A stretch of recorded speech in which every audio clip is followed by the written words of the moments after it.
Bonjour, bonsoir, bonne nuit. Le chapitre 24 de Matthieu, partie 6, la dernière. Voici la 39e vidéo de la chaîne YouTube Vivre avec le Créateur ou La vie d'en haut. Les passages de la Bible sont, comme toujours, tirés de la version Louis II 1910. Nous avons terminé la vidéo précédente par la mention qu'à partir du verset 42 de Matthieu, du verset 33 de Marc et du verset 34 de Luc, que c'est une série d'avertissements d'être vigilant en tout temps et en toutes circonstances qui est donnée. C'est à ces textes que nous regardons aujourd'hui, au début de cette vidéo, que nous terminerons par l'étude des 3 paraboles du chapitre 25 de Matthieu, afin que nous comprenions bien le contexte de Matthieu 24. Nous avons commencé, si vous vous souvenez, par le chapitre 23, et nous avons étudié en détail le chapitre 24. Maintenant, nous compléterons le contexte par le chapitre 25 et ses 3 paraboles. Rappelons que ces textes suivent la description des événements devant se produire à l'avènement du Seigneur Jésus, c'est-à-dire les textes restants du chapitre 24. L'événement qui aura lieu comme signe pour le début de la phase finale, c'est l'enlèvement soudain et imprévisible du corps de Christ Jésus de cette terre. La description de ce signe se termine au verset 41 de Matthieu 24. Voilà pourquoi nous reprendrons à partir du verset 42 de Matthieu, du verset 33 de Marc et du verset 34 de Luc, afin d'inclure tous les avertissements de ces chapitres parlant du retour du Seigneur Jésus. Pour ce faire, nous aurons recours à notre tableau de ces textes en parallèle. Donc voici ce tableau. Commençons par Marc 13, 33. Prenez garde, veillez et priez, car vous ne savez quand ce temps viendra. Matthieu, lui, continue à partir du verset 42 du chapitre 24. Veillez donc, puisque vous ne savez pas quel jour votre Seigneur viendra. Sachez-le bien, si le maître de la maison savait à quelle veille de la nuit le voleur doit venir, il veillerait et il ne laisserait pas percer sa maison. C'est pourquoi, vous aussi, tenez-vous prêts, car le Fils de l'homme viendra à l'heure où vous n'y penserez pas. Quant à lui, Luc, verset 34 du chapitre 21, versets 34 et 35, affirme « Prenez garde à vous-même de craindre que vos cœurs ne s'appesantissent par les excès du manger et du boire et par les soucis de la vie, et que ce jour ne vienne sur vous à l'improviste. Car il viendra comme un filet sur tous ceux qui habitent sur la face de la terre. » Les versets Marc 33, Matthieu 42 sont un rappel de l'ignorance certaine du jour de ce signe. L'enlèvement est comparable à la perte des os de la femme enceinte qui annonce la phase finale de la naissance d'un enfant. Imprévisible, mais lorsqu'elle se produit, ça change les circonstances dans la progression de la mise au monde de l'enfant. Le verset 43 de Matthieu donne la raison de la nécessité de l'imprévisibilité de ce signe en donnant le contexte ou la possibilité du changement de propriété de la maison. Je dois avouer ici que la comparaison avec un voleur me déstabilise un peu, car dans le contexte du retour du Seigneur, le voleur ici, ce serait lui, et le maître de la maison serait le roi de ce monde qui lui a été livré à la suite du péché d'Adam et Ève. Ce qui me rassure cependant, c'est le chapitre 5 du livre de l'Apocalypse qui nous révèle en fait que le vrai propriétaire de la maison, c'est l'agneau, car il a déjà vaincu le roi de ce monde par son sacrifice de la croix et par sa résurrection. La soudaineté de ce signe est requise seulement parce que le roi de ce monde pourrait retarder inutilement l'accomplissement de la passation de la gestion de cette maison.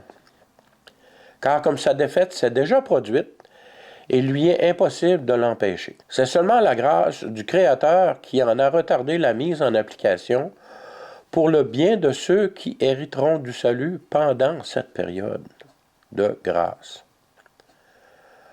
Le verset de Matthieu, verset 44 de Matthieu précise que non seulement le jour est imprévisible, mais l'heure est aussi imprévisible. Luc, quant à lui, précise que les préoccupations reliées à la vie courante de ce monde peuvent distraire les enfants de Dieu à un point où nous manquerons de voir ce jour et cette heure venir, et le verset 35 confirme que pour les habitants de la terre, eux, ils n'ont aucune chance de le voir venir, car ils n'ont pas la foi en la parole du Créateur. Continuons avec notre tableau. Nous allons lire le texte de Marc au complet, au verset 34 de Marc, et à son affirmation, « Il en sera encore d'un homme qui, partant pour un voyage, laisse sa maison, remet l'autorité à ses serviteurs, indique à chacun sa tâche et ordonne au portier de veiller. Veillez donc, car vous ne savez quand viendra le maître de la maison, ou le soir, ou au milieu de la nuit, ou au chant du coq, ou le matin. Craignez qu'il ne vous trouve endormi à son arrivée soudaine, car je vous le dis, je le dis à tous, veillez. » Donc ici, une parabole avec un avertissement de veiller en tout temps. Quant à Matthieu, lui, au verset 45, cette parabole est reprise, mais un peu plus en détail. « Quel est donc le serviteur fidèle prudent que son maître a établi sur ses gens pour leur donner la nourriture au temps convenable? Heureux ce serviteur que son maître, à son arrivée, trouvera faisant ainsi. Je vous le dis en vérité, et il l'établira sur tous ses biens. » Donc, obéissance et récompense. Continuons au verset 48. « Mais si c'est un méchant serviteur qui dit en lui-même, « Mon maître tarde à venir », s'il se met à battre ses compagnons, s'il mange et boit avec les ivrognes, le maître de ce serviteur viendra le jour où il n'y s'y attend pas, et à l'heure qu'il ne connaît pas. Il le mettra en pièces et lui donnera sa part avec les hypocrites, c'est là qu'il y aura des pleurs et des grincements de dents. Désobéissance et correction, après abord très difficile. Luc, quant à lui, nous sert qu'un seul verset, c'est le verset 21, chapitre 21, verset 36. « Veillez donc et priez en tout temps afin que vous ayez la force d'échapper à toutes ces choses qui arriveront et de paraître debout devant le Fils de l'homme. » Ce verset ici est très intéressant parce que avoir la force d'échapper et de se tenir debout devant le Fils de l'homme, nous l'étudierons plus en détail. Les versets 34 de Marc, 45 de Matthieu, continuent avec une comparaison où un maître donne la gestion de ses biens à ses serviteurs jusqu'à un moment inconnu où il reviendra et leur demandera des comptes au regard de leur gestion de ses biens. De ses biens, CES, biens, des biens qu'il lui a bien gérés, et de ses biens à lui, car c'est le maître et les biens lui appartiennent. Marc, du verset 34 au verset 37, s'en tient à un avertissement de veiller, car le retour du maître est vraiment imprévisible. Matthieu, lui, du verset 45 au verset 51, ajoute à cet avertissement du moment incertain du retour du maître, deux comportements possibles des serviteurs, qui pour le premier groupe résultera en récompense, alors que pour le deuxième groupe résultera en un châtiment. Ce châtiment me laisse songeur quant à lui, quant à son implication dans la vie d'un enfant de Dieu, surtout si on le joint au passage de Matthieu, chapitre 7, versets 22 et 23. Ces versets disent, « Plusieurs me diront ce jour-là, Seigneur, Seigneur, n'avons-nous pas prophétisé par ton nom? N'avons-nous pas chassé les démons par ton nom? N'avons-nous pas fait beaucoup de miracles par ton nom? Alors, je leur dirai ouvertement, je ne vous ai jamais connu, retirez-vous de moi, vous qui commettez l'iniquité. » Ici, c'est des paroles que Jésus donne. Je ne vous ai jamais connu, vous qui commettez l'iniquité. Cela nous pousse à penser que ces serviteurs n'ont pas agi en obéissance au maître, ce qui en fait les exclut du service auquel ce maître les avait appelés. Le seul verset qui reste à étudier dans ce tableau est celui de Luc 21, 36. Ce verset demande une attention particulière, telle que je l'ai mentionné plus haut. Regardons-y maintenant avec attention. Luc 21, verset 36, « Veillez donc et priez en tout temps, afin que vous ayez la force d'échapper à toutes ces choses qui arriveront et de paraître debout devant le Fils de l'homme. » Premièrement, rappelons-nous que cet avertissement suit la comparaison avec le figuier et de tous les arbres, qui sert d'exhortation à comprendre les signes de l'approche finale du royaume de Dieu qui se produira avant que la génération qui en sera le témoin, que cette génération ne passe. Le temps des douleurs est d'une durée indéterminée et peut s'étendre sur plusieurs générations, alors que la 70e semaine de Daniel, qui sera précédée par l'enlèvement du corps du Christ Jésus, peut très facilement se produire en une seule génération. La preuve en est que, pour que cette période de ce temps puisse arriver, il faut que le grand leader charismatique soit révélé au monde. Et comme nous l'avons vu précédemment, et que pour qu'il soit révélé au monde, il faut que le corps de Christ, du Christ Jésus, soit nécessairement enlevé. Nous avons vu ce fait dans la vidéo précédente. Relisons le texte du verset 36 de Luc 21, en reprenant à partir du verset 34 pour bien le mettre en contexte. Donc, Luc 21, verset 34. « Prenez garde à vous-même de craindre que vos cœurs ne s'apesantissent par les excès du manger et du boire, et par les soucis de la vie, et que ce jour ne vienne sur vous à l'improviste. Car il viendra comme un filet sur tous ceux qui habitent sur la surface de la terre. Veillez donc et priez en tout temps afin que vous ayez la force d'échapper à toutes ces choses qui arriveront et de paraître debout devant le Fils de l'homme. » Dans son contexte, nous pouvons déduire qu'avoir la force d'échapper à toutes ces choses qui arriveront se veut un avertissement solennel à ne pas succomber à la situation de l'humanité décrite au verset 34. Les douleurs qui s'accentueront mettront une pression sur les enfants de Dieu qui sera imposée par la société à ce moment-là, deviendra à la limite de la tolérance normale humaine. Cette pression viendra de toutes parts, de nos familles, des réseaux sociaux, de nos employeurs et même de l'Église apostate. Souvenons-nous, ce qui est impossible aux hommes est possible à Dieu. Merci Seigneur pour ta grâce. Comment pouvons-nous échapper à ces choses? Regardons au Seigneur. Marchons dans l'obéissance à sa volonté pour chacun de nous. Et nous ferons partie du signe qui nous amènera debout devant le Fils de l'homme. La bienheureuse espérance soit l'enlèvement de ceux qui sont en Christ. Pour terminer cette vidéo, qui termine aussi cette série sur Matthieu 24, il est, comme mentionné au tout début, nécessaire de regarder aux 3 paraboles du chapitre 25 de Matthieu, qui communiquent en fait de l'information plus détaillée sur 3 événements majeurs qui se produiront au temps de la dernière génération. En fait, le premier en est le début et le dernier est celui qui la termine. Alors, la deuxième parabole est ce qui se passera pendant cette période. Voyons Matthieu 25, les versets 1 à 13. « Alors le royaume des cieux sera semblable à 10 vierges qui, ayant pris leur lampe, allèrent à la rencontre de l'époux. 5 d'entre elles étaient folles et 5 sages. Les folles, en prenant leur lampe, ne prirent point d'huile avec elles. Mais les sages prirent avec leur lampe de l'huile dans des vases. Comme l'époux tardait, tous s'assoupirent et s'endormirent. Au milieu de la nuit, on cria, « Voici l'époux, allez à sa rencontre. » Alors toutes ces vierges se réveillèrent et préparèrent leurs lampes. Les folles dirent aux sages, « Donnez-nous de votre huile, car nos lampes s'éteignent. » Les sages répondirent, « Non, il n'y en aura pas assez pour nous, et pour vous, allez plutôt chez ceux qui en vendent et achetez-en pour vous. » Pendant qu'elle allait en acheter, l'époux arriva. Celles qui étaient prêtes entrèrent avec lui dans la salle des noces, et la porte fut fermée. Plus tard, les autres vierges vinrent et dirent, « Seigneur, Seigneur, ouvre-nous. » Mais il répondit, « Je vous le dis en vérité, je ne vous connais pas. Veillez donc, puisque vous ne savez ni le jour ni l'heure. » Encore ici, ça revient, « Je ne vous connais pas », mais contrairement au texte qu'on a vu précédemment, ce n'est pas marqué « ouvrier d'iniquité ».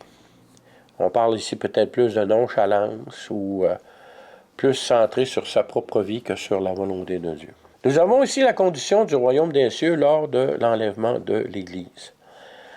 C'est une bonne occasion ici de faire la distinction entre l'Église, qui est le corps du Christ, et qui est aussi son épouse en devenir, la différence entre cette Église et le royaume des cieux. Le royaume des cieux englobe toutes les créatures de Dieu qui marchent en obéissance à la fois dans la vérité, la sainteté et la justice du seul et unique Dieu éternel, leur Créateur. Les anges fidèles, les saints de l'Ancien Testament, les martyrs de la grande détresse, ceux qui sont en Christ et bien sûr le Christ Jésus, homme, lui-même, font partie de ce royaume. Comme Ève a été tirée du corps d'Adam, le premier homme, ainsi du corps de Christ sera tirée son épouse. La parabole des 10 vierges nous parle de ce processus. Les 10 vierges font partie de ceux qui sont en Christ par leur confession de foi en lui. Le problème vient du fait que la confession seule ne suffit pas, car lorsqu'il y a vraiment la foi, l'obéissance suit. Lors de l'enlèvement, les morts en Christ ressuscitent en premier, et ensuite les vivants sont transformés et deviennent ainsi le corps et la fiancée du Christ Jésus. Comme Ève fut tirée d'Adam, la fiancée est tirée du royaume des cieux, de ceux qui font partie du royaume des cieux. Les vierges folles auront l'occasion de devenir partir du royaume des cieux par leur témoignage à la gloire de Jésus le Christ après l'enlèvement. Ils devront payer la majorité de leur vie. Mais à ce moment-là, les paroles de Jésus qui dit qu'il vaut mieux perdre la vie et entrer dans le royaume que de garder sa vie et de ne pas entrer dans le royaume sera vraiment littéral. Donc l'enlèvement marque le début des événements de la fin des jours, en permettant la révélation du grand leader charismatique. Il faut nécessairement que le corps de Christ soit retiré de la terre pour que le grand leader charismatique soit révélé. Je pense même que l'enlèvement de l'Église, que ce grand leader charismatique l'utilisera ce fait pour mousser sa réputation. Je n'ai pas tous les détails, puis c'est beaucoup spéculatif de ce que j'affirme, mais ce serait fort logique. On en a parlé par le passé, peut-être l'histoire des personnes qui viennent d'autres planètes, ces choses-là. Alors, à ce moment-là, ceux qui seront sur la Terre le verront, sans pouvoir définir exactement comment cela se produira, mais ce sera fort possible. Il y a des fois des enseignements qui disent que ceux qui vont être enlevés de la terre, c'est ceux qui dérangent, c'est ceux qui ont besoin d'être recyclés. Alors, prenez note de ces informations et vous pourrez en tirer les conclusions pour ceux qui resteront. Mais ma prière, c'est que pour vous qui écoutez cette vidéo, vous soyez partie intégrante de l'enlèvement de l'Église. Notez que l'enlèvement de l'Église, ce n'est pas le début de la 70e semaine, tel que Daniel en parle dans son livre.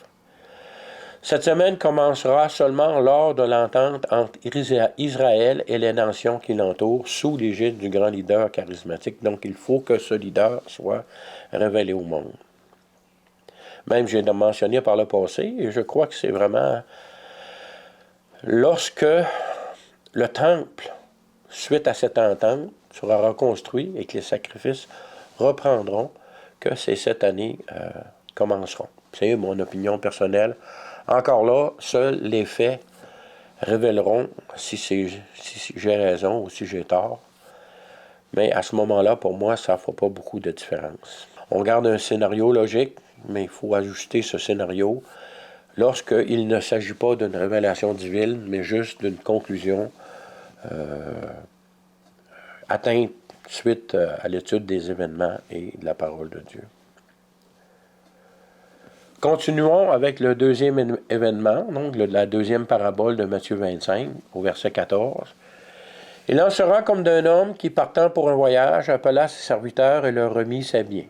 Il donna, on voit ici un parallèle entre les deux textes de Marc et de Matthieu du chapitre 24, mais c'est plus détaillé.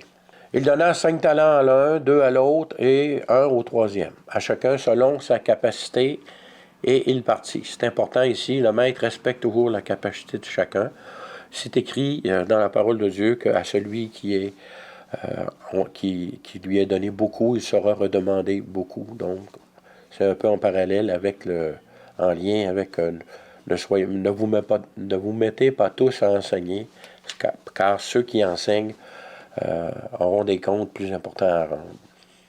Verset 16. Aussitôt, celui qui avait reçu les 5 talents s'en alla et les fit valoir. Il gagna 5 autres talents. De même, celui qui avait reçu les 2 talents en gagna 2 autres. Celui qui n'en avait reçu qu'un alla faire un creux dans la terre et cacha l'argent de son maître. Longtemps après, le maître de ses serviteurs revint et leur fit rendre compte. Celui qui avait reçu les 5 talents s'approcha.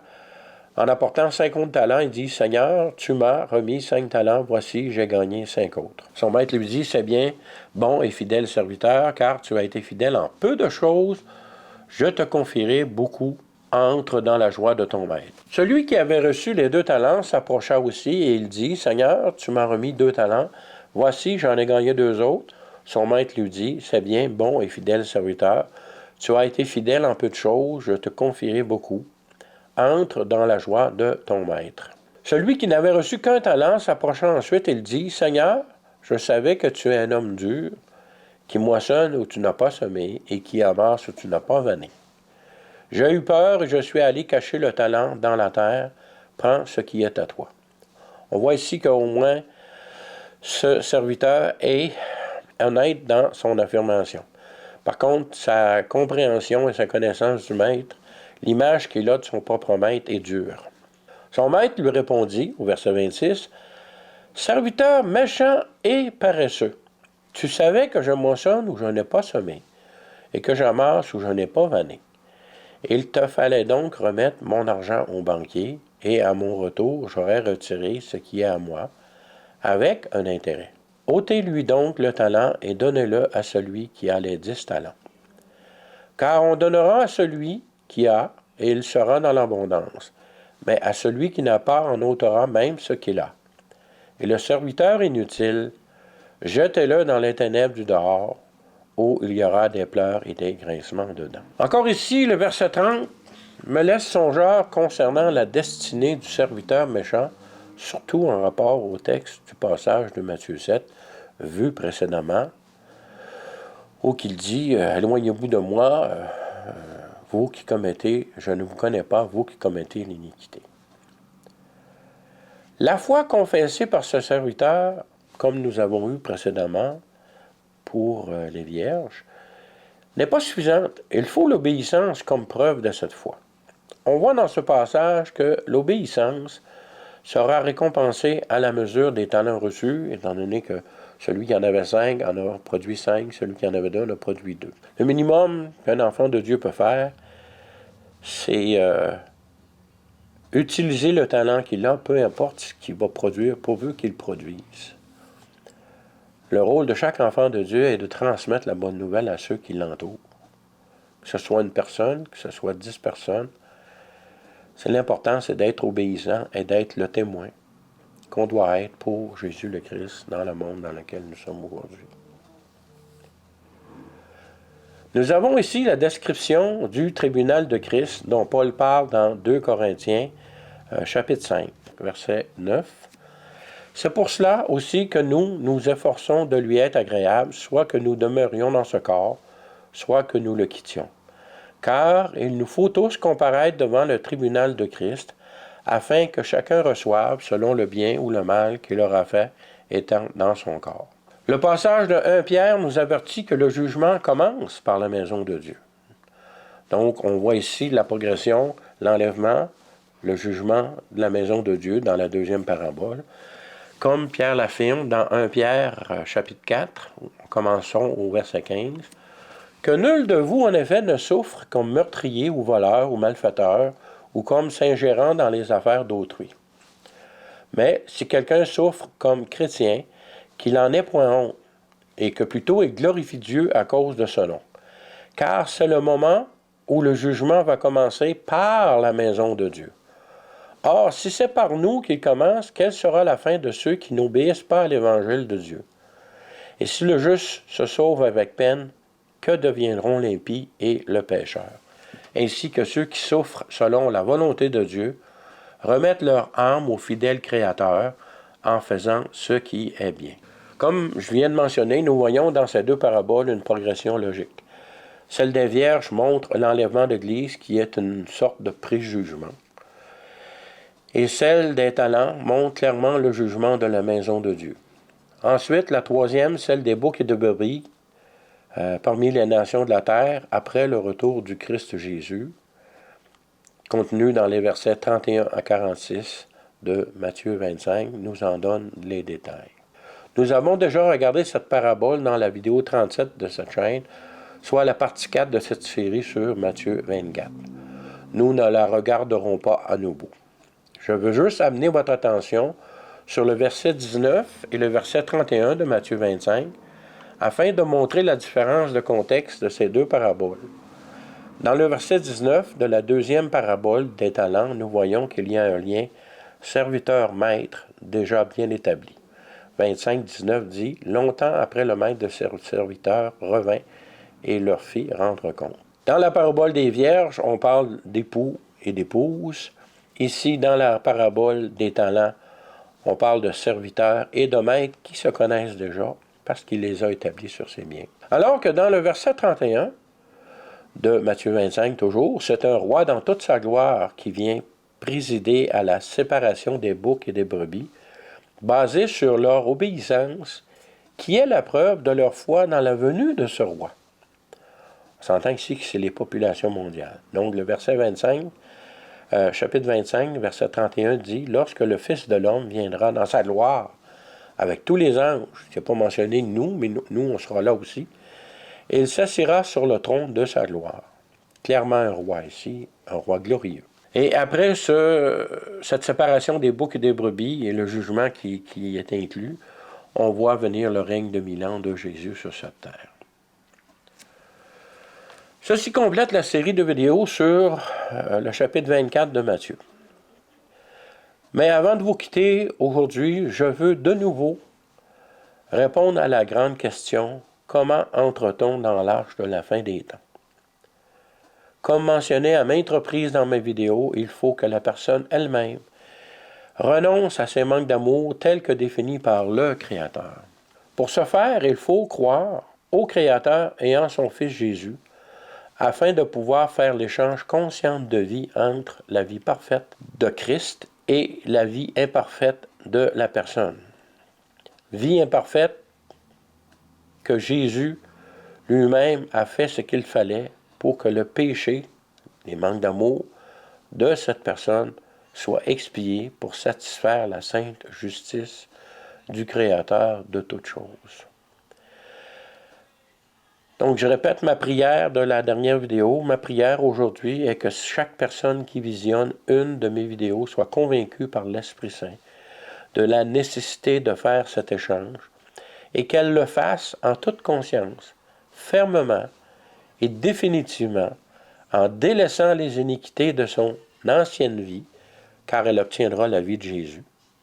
Et je demande tout ça par le beau nom de Jésus le Christ, le Fils unique du seul Dieu vivant, d'éternité en éternité. Je veux mentionner aussi encore une fois que pour grandir normalement, un enfant de Dieu qui vient de naître de nouveau doit lire la parole de Dieu, doit lire la Bible, et si possible se joindre à une assemblée chrétienne qui met en priorité la parole de Dieu et non pas des traditions humaines. Sur ça, je vous dis, soyez bénis, à la prochaine, si Dieu le veut.